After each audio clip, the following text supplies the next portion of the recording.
Greater than B, तो यहाँ पे आपका जो रिजल्ट आएगा वो आपका आएगा फॉल्स, क्योंकि जो रिलेशनल या कंपैरिजन ऑपरेटर जो होते हैं वो दो ऑपरेंड आपका कुछ भी हो सकता है, वैल्यू भी हो सकता है, मतलब वेरिएबल भी हो सकता है और वैल्यू भी हो सकता है, ठीक है, या दोनों वेरिएबल हो सकते हैं, दोनों आपके कांस्टेंट हो सकते हैं, तो ये कोई इशू नहीं है इसमें, ठीक है। तो क्या करेगा कि ये दोनों के बीच में कंपेयर करेगा, रिलेशन लगाएगा, देखेगा रिलेशन इनका ट्रू है कि फॉल्स है। तो अगर यहाँ अगर हम लोग देखें तो यहाँ पे रिजल्ट आपका क्या आएगा, फॉल्स आएगा। अब चलिए अब इसी को हम इसके साथ करके देखते हैं, ए लेस देन बी, यानी कि ए की वैल्यू 10 है, बी की वैल्यू 30 है, क्या 10, बिल्कुल रिजल्ट आपका यहाँ पे क्या आ जाएगा, रिजल्ट आपका आ जाएगा ट्रू, क्लियर। अब यहाँ पे आइए, दूसरा आपका यहाँ पे दिया गया है, जैसे हमने कहा print 25 greater than equal to 35, तो रिजल्ट आपका यहाँ पे क्या आएगा, फॉल्स आएगा, ठीक है। अब देखिए मैं इसी को ऐसे लिखता हूँ, print 25 greater than equal to 25, यहाँ पे ये कह रहा है कि 25 के ग्रेटर देन तो नहीं है, लेकिन उसका इक्वल टू है ना, तो यहाँ पे ट्रू आएगा, रिजल्ट आपका यहाँ पे क्या आ जाएगा, ट्रू आ जाएगा। जस्ट आप लेस देन के साथ कर लीजिए, आप यहाँ पे प्रिंट मैंने कहा 25 लेस देन 35, यहाँ पे ये रिजल्ट आपका क्या आएगा, ट्रू आएगा, ठीक है ना, रिजल्ट आपका यहाँ पे क्या आएगा, ये ट्रू आएगा। अगर आप यहाँ पे ये भी अगर आप less than equal to, sorry आपको छोटा मोटा मिस्टेक है, थोड़ा सा आप लोग देख लीजिएगा, क्योंकि कोई परफेक्ट नहीं होता, कहीं ना कहीं गलतियां हो जाया करती है, ठीक है ना। A less than equal to B, तब भी यहाँ पे रिजल्ट आपका क्या आएगा, ठीक है। तो मैं फिर से एक बार देख ले रहा हूँ, false, true, 25 35, false, 25 true, 25 less than, हाँ ठीक है, A less than equal to B, ठीक है ना। अब आगे आ जाइए, इक्वल इक्वल टू मतलब दो जो दिया, जैसे ए है ना, ए इक्वल टू 10, ए की वैल्यू 10 है, इक्वलिटी परफॉर्म किया, क्या दोनों की जो वैल्यू, जो दो ऑपरेंड जो दिया गया है, चाहे वेरिएबल या कांस्टेंट है, वो ये चेक करता है कि क्या इक्वलिटी है कि नहीं है। यहाँ पे इसका रिजल्ट क्या आएगा, yes, A equal to 10, A variable है, उसके अंदर जो वैल्यू है वो 10 है, ठीक है ना। अब जस्ट यही देखिए, थोड़ा सा बस एक, अब यहाँ पे क्या, A not equal to 10, A not equal to 10, जिसको ये ट्रू बोलेगा इसको ये फॉल्स बोलेगा, जिसको ये फॉल्स बोलेगा इसको, तो यहाँ पे रिजल्ट क्या आएगा, रिजल्ट आएगा फॉल्स, रिजल्ट आपका क्या आएगा, ए नॉट इक्वल टू 10, क्लियर, समझ में आ रहा है कि नहीं आ रहा है। अगर आपको और अगर एग्जाम्पल अगर देखना है तो देख लीजिए, यहाँ पे हमने कहा प्रिंट 25 इक्वल टू 20, ये यहाँ पे रिजल्ट क्या देगा, रिजल्ट आपका आएगा फॉल्स, क्या आएगा, यहाँ 25 नहीं है, लेकिन अगर आप इसी चीज को यहाँ पे देखिए 25 नॉट इक्वल टू 20, तो यहाँ पे रिजल्ट आपका क्या आ जाएगा, ठीक। आई होप आप लोग को समझ में आ गया होगा, क्योंकि ये सब ऑपरेटर जो आप लोग क्लास फर्स्ट ईयर में भी किए थे, यहाँ पे मैं रिवीजन कर रहा हूँ, ताकि कुछ स्टूडेंट अगर जिनको अगर ऑपरेटर को लेकर अगर कोई प्रॉब्लम अगर हो गया हो, या उसको वो चीज उस समय समझ में ना आई हो, तो प्लीज आप इसको समझने की कोशिश कीजिएगा, ठीक है। मैं अब इसको हटा रहा हूँ, फिर हम लोग जो है अगले ऑपरेटर की तरफ हम लोग आगे बढ़ रहे हैं। Now next operator is logical operator, क्या है ये, लॉजिकल ऑपरेटर, ठीक है। अब हम लोग लॉजिकल ऑपरेटर के बारे में डिस्कस करेंगे, ठीक। तो आइए अब हम लोग जो है इस ऑपरेटर के बारे में बात करेंगे, लॉजिकल ऑपरेटर, ठीक है ना। ये है आपका लॉजिकल ऑपरेटर, ठीक है ना। तो लॉजिकल ऑपरेटर क्या होता है, ठीक है ना, एक आपका एंड होता है, ये क्या होता है, एंड होता है, दूसरा आपका क्या होता है, इसको आप लोग जो है लिखना चाहे तो आप यहाँ पे कह सकते हैं लॉजिकल एंड, इसको आप लोग कह सकते हैं लॉजिकल और, क्या कह सकते हैं, लॉजिकल और। और एक आपका होता है लॉजिकल नॉट, वो हमने किस कैटेगरी में डाल रखा है, यूनेरी, क्योंकि लॉजिकल नॉट भी हमने आप लोगों को बताया था ना, एक ही ऑपरेंड लेता है, ठीक है। और ये क्या होता है, एंड और, ये सब बाइनरी है। लेकिन अब ये समझिए कि होता है क्या लॉजिकल ऑपरेटर। लॉजिकल ऑपरेटर का काम होता है ज्वाइन का, कंबाइन का। And means Ram and Shyam are playing cricket, यानी कि जहां पे भी दो चीजों को, दो एक्सप्रेशन को, दो कंपैरिजन एक्सप्रेशन को आपस में कंबाइन करना है, ज्वाइन करना, उसके बाद आपको रिजल्ट लेना है, तो उसके लिए आपको क्या यूज करना पड़ेगा, एंड ऑपरेटर या तो और ऑपरेटर। अब आप समझिए कि लॉजिकल एंड किस तरीके से काम करता है।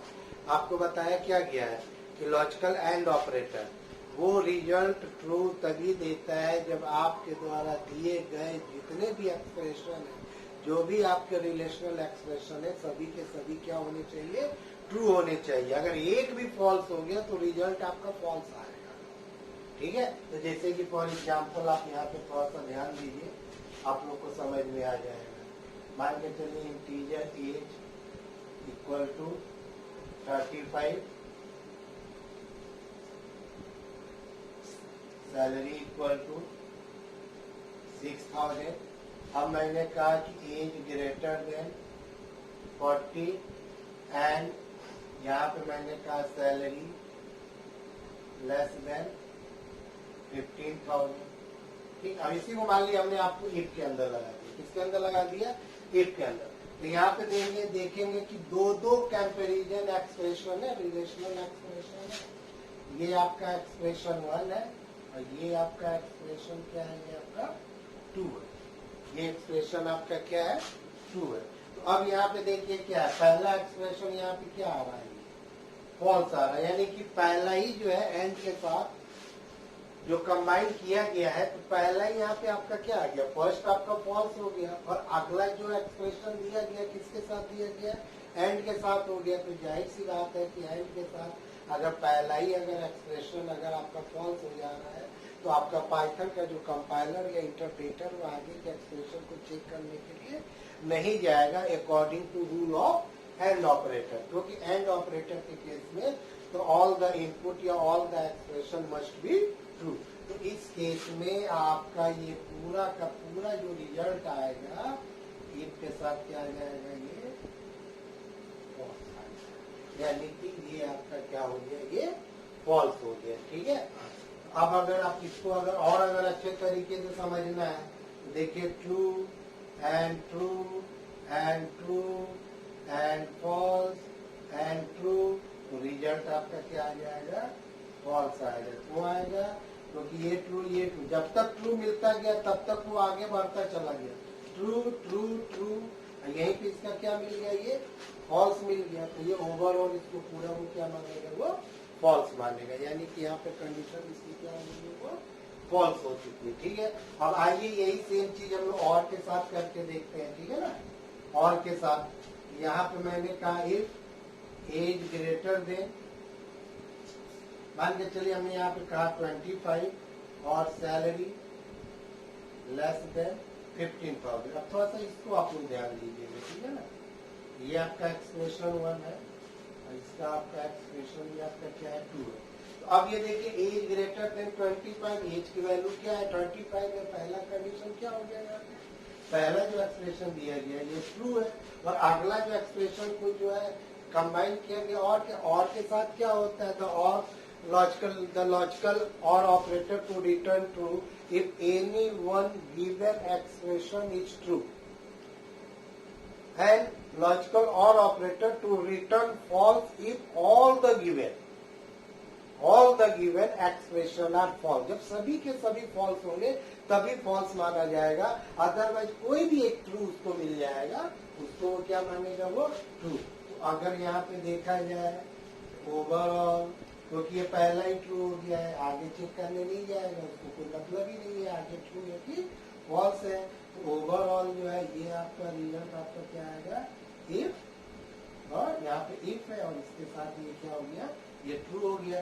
इसका मतलब कि इसके आगे जो आपने जो बॉडी बनाया होगा, इफ के बारे में आगे डिस्कस करेंगे, वो उसके अंदर वो चला जाएगा।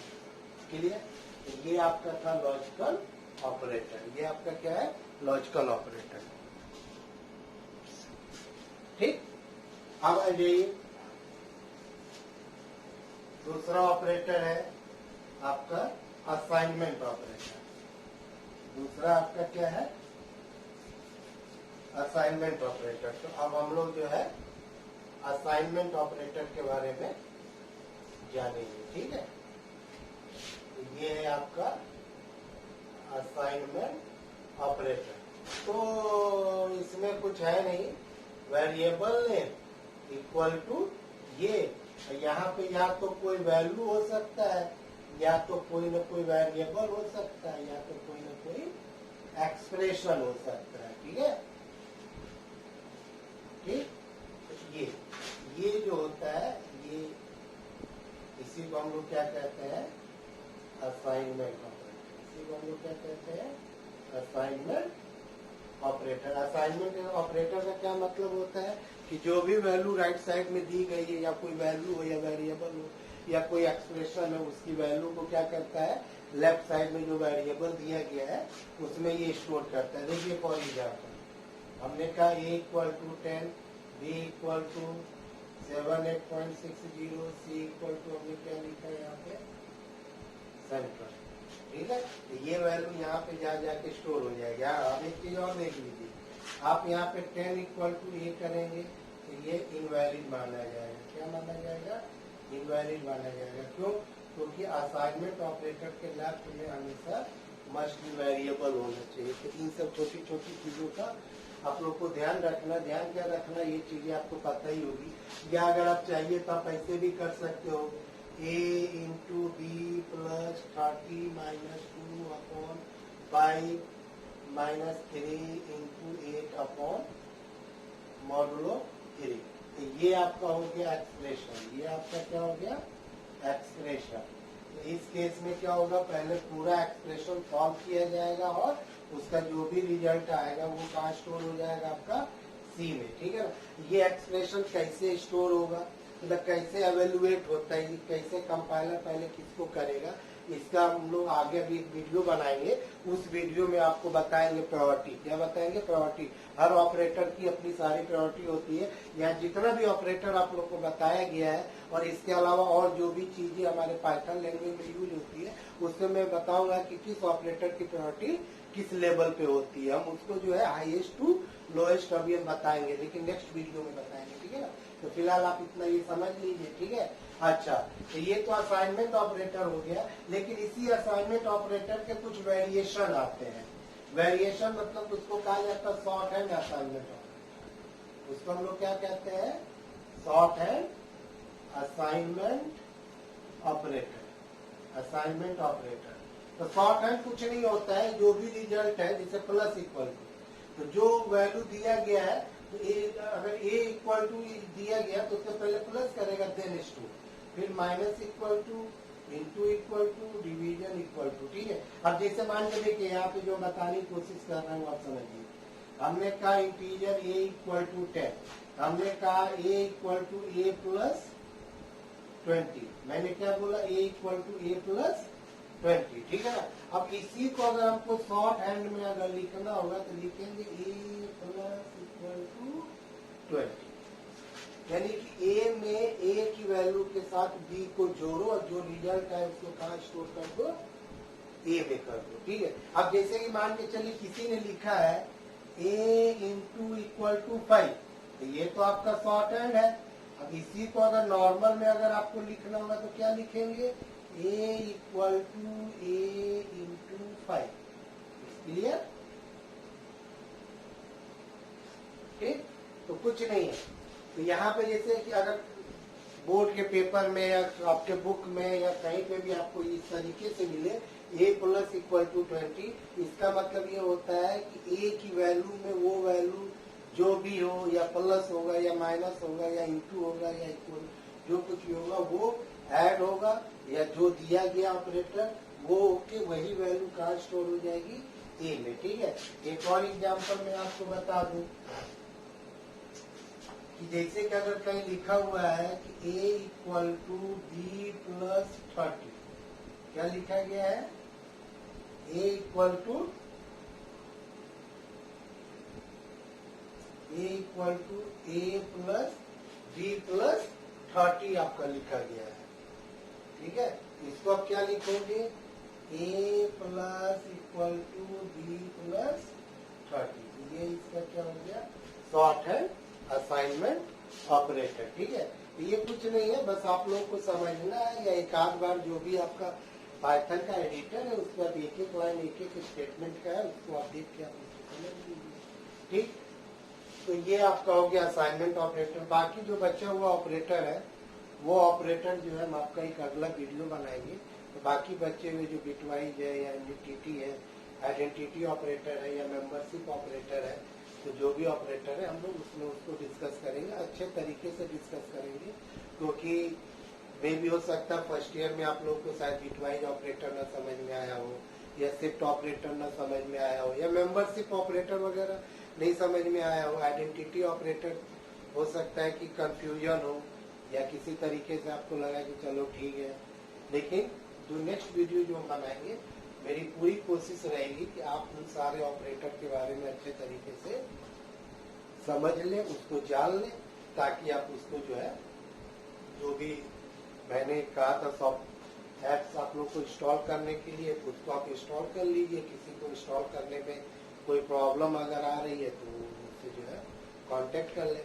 तो फिलहाल जो है बेसिक जो प्रोग्रामिंग करने के लिए ये आपका जो एप्स जो आपने इंस्टॉल किया है वो अभी सही है। आगे जब हम लोग एडवांस प्रोग्रामिंग जब पढ़ेंगे तो एक एप्स और आपको इंस्टॉल करना पड़ेगा जो आपके स्टैंडर्ड फ्री के एप्स को वो सपोर्ट करेगा। उसमें बहुत सारी लाइब्रेरिया फाइल होती है, उन सारी लाइब्रेरी फाइल को उठा के हम इसमें इंपोर्ट करेंगे, ताकि जो आपकी एडवांस प्रोग्रामिंग वगैरह है, पाई चार्ट है या इस तरीके के बहुत सारे प्रोग्रामिंग है, वो आप इसके थ्रू आप लोग कर सकते हो। ठीक है स्टूडेंट, अगर आप लोगों को कोई डाउट रह गया, कोई कॉन्फ्लिक्ट हो, या कोई चीज अगर आपको नहीं समझ में आ रही, हालांकि ये सारा चीज आपको फर्स्ट ईयर में पढ़ाया जा चुका है, लेकिन फिर भी कुछ ऐसे स्टूडेंट अगर उसको ना समझ में आया हो या अभी भी ना समझ में आया हो, तो आप मुझे मैसेज कीजिएगा, कॉल कीजिएगा, मैं कोशिश करूंगा कि वो चीजें मैं आप लोग को समझा सकूं। ठीक है student, okay, have a nice day, thank you.